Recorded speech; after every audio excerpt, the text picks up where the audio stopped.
13 రోజుల్లో 62% మందికి రేషన్, 56.40 లక్షల కుటుంబాలకు 3 నెలల బియ్యం పంపిణీ. ఇక ప్రారంభంలో టెక్నికల్ సమస్యలు వచ్చినా క్రమంగా స్పీడప్ చేసిరట. ఈ నెలాఖరు వరకు పంపిణీ ఉంటుందంట.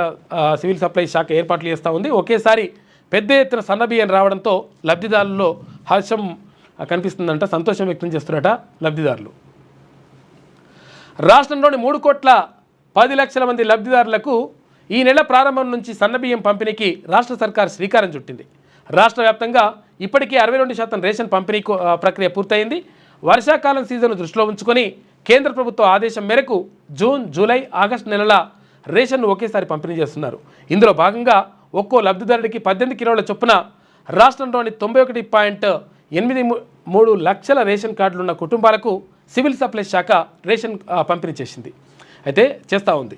ఈ నెలాఖరు వరకు రేషన్ షాపుల్లో సన్నబియ్యం పంపిణీకి సివిల్ సప్లైస్ అధికారులు అన్ని ఏర్పాట్లు చేసిండ్రు. మొత్తం మీద 13 రోజులలో 62% పూర్తి చేసిరట.